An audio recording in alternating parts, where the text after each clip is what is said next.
ఓం మహాగణాధిపతయే నమః. ఓం గురుభ్యో నమః. ఓం శ్రీమాత్రే నమః.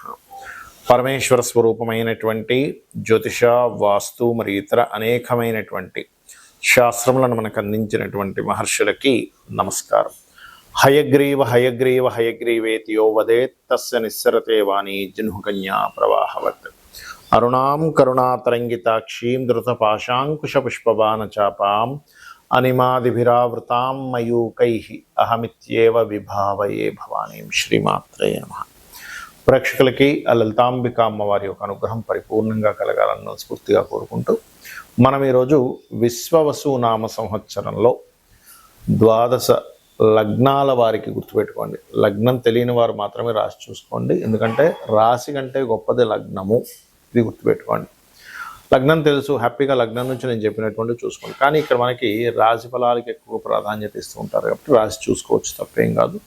అయితే అందరికీ కూడా ఏంటంటే ఈ సంవత్సరం విశ్వవసు నామ సంవత్సరం ఎలా ఉంటుంది, మనకి పంచాంగంలో చూసుకున్నట్లయితే ఆదాయము అంటే వాళ్ళకు వచ్చే ఇన్కమ్ ఎంత, వ్యయము ఖర్చు ఎంత అవుతుంది, అదేవిధంగా రాజపూజ్యము అంటే మనల్ని మెచ్చుకునే వాళ్ళ పరిస్థితి, మనకి రెస్పెక్ట్ఫుల్గా ఉండేటువంటి పరిస్థితులు ఎలా ఉన్నాయి, అదేవిధంగా అవమానము, మనం ఎక్కడైనా సరే కొన్ని తప్పిదాలు చేయడం వల్ల మనం ఎక్కడ డిసప్పాయింట్ అవుతాము, ఇబ్బంది పడతాము అనేటువంటి విషయాలు పంచాంగంలో ఇస్తారు.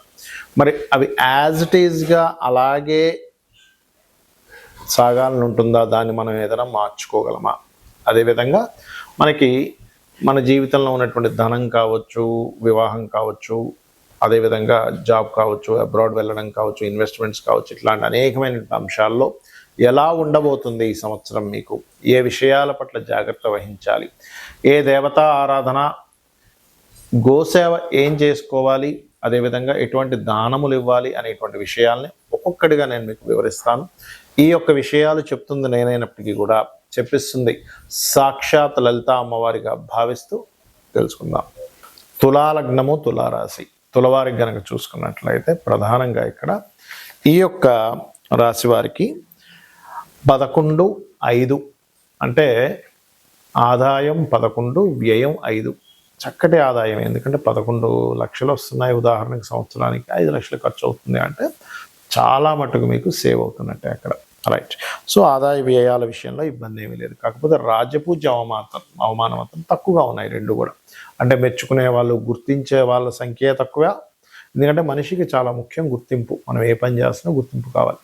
అవమానించే వాళ్ళ సంఖ్య కూడా తక్కువగా ఉంది. అవమానించే వాళ్ళ సంఖ్య ఎంత తక్కువ ఉంటే అంత ఆనందిస్తాం కాబట్టి గుర్తించే వాళ్ళ సంఖ్య మనకు పెరగాలి, రాజ్యపూజ్యం పెరగాలి. కాబట్టి చేయవలసింది ఏమిటి, తులాలగ్నం వారు చంద్ర ఆరాధన అంటూ ఉంటారు. అంటే చంద్రగ్రహం దగ్గర దీపారాధన చేయడము, పౌర్ణమి అమావాస్యలకి ప్రత్యేకంగా మీరు లలితా సహస్రనామ శ్రవణం పఠనం చేయండి, ముఖ్యంగా గుర్తుపెట్టుకోండి. అలాగే మరొక విషయం ఏంటంటే ఇక్కడ మిగతా అంశాలు తులవారికి సహజంగానే ఏంటంటే 6లో శని, 5వ స్థానం నుంచి శనిపై 6లోకి వెళ్తున్నాడు కాబట్టి మే లోపల ఏదైనా నిర్ణయాలు తీసుకునేటప్పుడు కొంచెం జాగ్రత్తగా తీసుకోండి.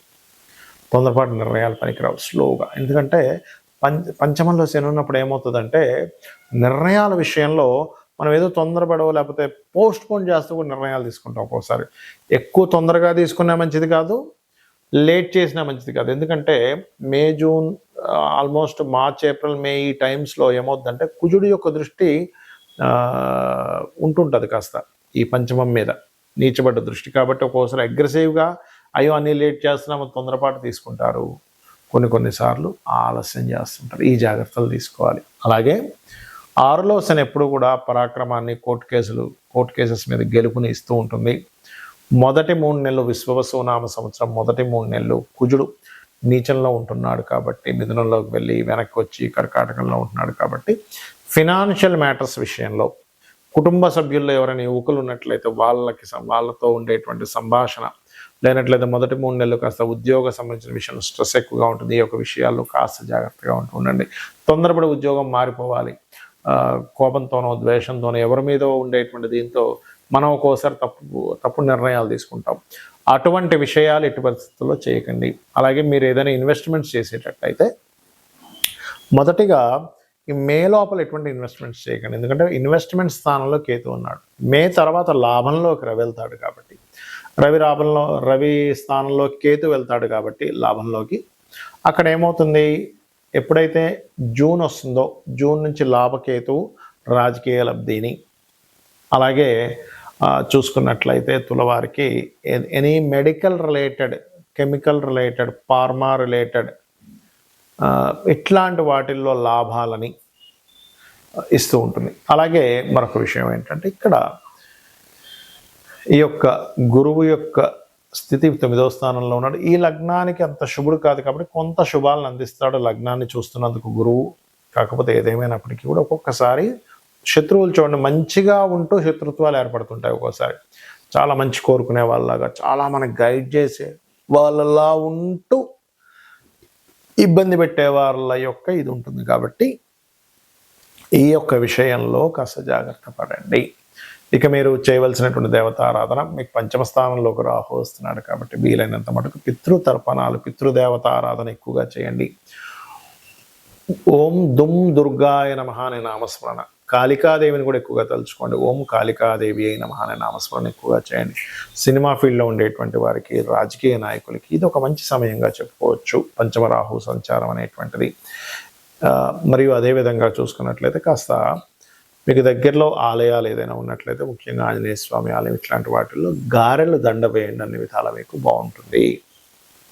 చాలామందికి జాతచక్రం ఉండదు, మరి వాళ్ళు ఏం చేయాలి? ఎందుకంటే వాళ్ళకి రాశి, నక్షత్రము, లగ్నం ఏమీ తెలియదు. అటువంటి వారు ఈ సంవత్సరం పరంగా చూసుకుంటే, ఈ సంవత్సరం అందరూ కూడా కాస్త ఇన్వెస్ట్మెంట్స్ చేసే విషయాల పట్ల కాస్త జాగ్రత్తగా ఉండాలి. ఎందుకు? సహజంగానే కర్మకారకుడు సహజంగా 12వ స్థానంలో ఉన్నాడు. అంటే ఒకసారి 1-4 సార్లు దాన్ని అనాలిసిస్ చేసుకుని ఇన్వెస్ట్మెంట్ చేయండి. అది గృహం మీద, స్థలం మీద, బిజినెస్లోనా, షేర్ మార్కెట్లోనా, మ్యూచువల్ ఫండ్స్లోనా అనేటువంటిది కాకుండా ప్రతిదాన్ని క్లియర్గా మీరు అనాలిసిస్ చేసి, నేను దీంట్లో ఇన్వెస్ట్మెంట్ చేస్తే అంతవరకు కరెక్ట్ అనేటువంటిదని ఒకసారి అనాలిసిస్ చేయండి. ఎందుకంటే రాబోయేటువంటి కాలం, ఆల్రెడీ 3 సంవత్సరాల క్రితమే నేను మీకు హెచ్చరించాను, రాబోయేటువంటి కాలం జాబ్స్ తక్కువ, సొంతంగా మనం చేసుకోవాల్సిన సమయం ఆసన్నం అవుతుంది అని 2.5-3 ఏళ్ల క్రితమే హెచ్చరించినటువంటి వీడియోలు ఉన్నాయి యూట్యూబ్లో, చూడండి కావాలంటే.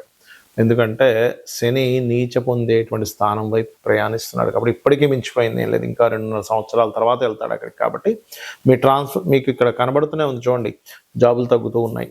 అంటే మనం ఓన్గా ఏం చేసుకోగలం, మన టాలెంట్ ఏంటి, ఒక్కొక్కరిలో ఒక్కొక్క గొప్ప టాలెంట్ ఉంటుంది. ఒక వ్యక్తికి మ్యూజిక్ వస్తే ఇంకో వ్యక్తికి చెస్ ఆడడం బాగా రావచ్చు, అందులో టీచింగ్ వెళ్ళొచ్చు. లేదా ఒక వ్యక్తి మంచి ఫుడ్, ఒక వ్యక్తి మంచి క్రియేటివిటీ పర్సన్ అయి ఉంటాడు, ఇంకో వ్యక్తి మంచి ఫైనాన్షియల్ గైడింగ్ ఇచ్చే వ్యక్తి అయి ఉంటాడు. మీలో ఉండేటువంటి టాలెంట్ ఫస్ట్ మీరు గుర్తించి ఈ వైపు మార్గాన్ని ఫస్ట్ ఎంచుకోండి. అలాగే ఎవరికైనా సరే వారికి జాతచక్రం లేదు, మాకు తెలియదండి, మాది ఏలినాడు శని నడుస్తుందో, అర్ధాష్టమ శని నడుస్తుందో, అష్టమ శని నడుస్తుందో తెలియదు అనుకునేటువంటి వారికి ఒకటే చెప్తా, నిత్యము ఉదయము సాయంత్రము అమ్మవారికి దీపారాధన లేదా మీ ఇష్టదైవానికి దీపారాధన, పంచోపచార పూజ చేయండి. అంటే గంధము, పుష్పము, ధూపము, దీపము, నైవేద్యము. జస్ట్ మనస్ఫూర్తిగా ఒక్క 10 నిమిషాల్లో మీకు పూజ కంప్లీట్ అవుతుంది. ఖచ్చితంగా మీకు ఎటువంటి ప్రభావం, మీ జన్మజాతకంలో నాకు ఏలినాడు శని ఉందనో, లేకపోతే పలానా గోచారంలో ఉండేటువంటి గురుబలం లేదనో, లేనట్లయితే ఒక్కొక్కసారి ఏమవుతుంటుందంటే కాల సర్పదోషం, ఇట్లాంటివన్నీ భయాలు పెట్టుకుంటారు అనవసరంగా. అటువంటి భయాలు ఏమీ పెట్టుకోకండి. చక్కగా గ్రహస్థితి ఎలాగున్నా నేను అమ్మవారి పాదాలు పట్టుకున్నా, నా శివుణ్ణి నమ్ముకున్నా, లేదా నారాయణ్ని నమ్ముకున్నా, నా ఇష్టదైవాన్ని నమ్ముకున్నా, నా ఇష్టదైవమే నన్ను చక్కటి మార్గంలోకి తీసుకెళ్తుందని మీ పనులు మీరు చేస్తూ కూర్చోండి. అనవసరమైన భయాలు పెట్టుకోకండి. అలాగే ఇక్కడ ఒక చిన్న టిప్ ఇస్తాను, ఏంటంటే వాస్తుపరంగా ఎప్పుడు కూడా మీకు ధనాభివృద్ధి కలగాలి అంటే ఉత్తరంలో ఎటువంటి బాత్రూమ్స్, లెటరిన్స్ ఉండకూడదు. ఉత్తరంలో వైట్ కలర్ ఉండేలా చూసుకోండి. ఖచ్చితంగా మీకు 100% కూడా మీకు మీ యొక్క ఫైనాన్షియల్ గ్రోత్ పెరిగి తీరుతుంది. అలాగే ఆగ్నేయంలో కూడా వాటర్ లేకుండా కాస్త ఒక గ్రీన్ బల్బ్ ఉండేలా చూసుకోండి. ఉత్తరంలో వైట్ కలర్ ఉండేలాగా, ఈస్ట్ అండ్ ఆగ్నేయం సైడ్ కాస్త గ్రీన్ కలర్స్ ఉండేలాగా, అలాగే నైరుతిలో creamish colour or yellowish colour master bedroom ఉండేలా ట్రై చేయండి. అప్పుడు ఏమవుతుందంటే అది వాస్తుపరంగా ఎనర్జైజ్ అవుతుంది ఆ యొక్క ప్రదేశం అనేటువంటిది. అలాగే మరొక విషయం ఏంటంటే ఇక్కడ మీరు ఈ దేశకాల సంబంధించినటువంటి విషయాలు కనుక చూసుకుంటే ప్రపంచవ్యాప్తంగా కొంత ఆర్థిక మాన్యాలు, కొంత స్టార్టింగ్లో అంటే సంవత్సరం మొదట్లో కొన్ని చిన్న ఇవి చూపిస్తున్నాయి. ఎందుకంటే మనకి గతంలో ఏదైతే మనకి దీనికంటే విశ్వవసు నామ సంవత్సరానికి ముందు ఏదైతే క్రోధినామ సంవత్సరంలో అనవసరమైన గొడవలన్నీ జరిగాయో, ఈ సంవత్సరంలో అన్ని గొడవలు ఉండవు, తగ్గుతాయి కొంతవరకు. కాకపోతే ఈ ఆర్థిక మాన్యాలు, ఈ జాబ్ మీద ప్రభావాలు ఇవి ఉంటాయి కాకపోతే. కాబట్టి ఈ యొక్క విషయంలో కాస్త మీరు జాగ్రత్తగా మీ లైఫ్ని ప్లాన్ చేసుకుంటారని మనస్ఫూర్తిగా కోరుకుంటూ శ్రీమాత్రే నమః.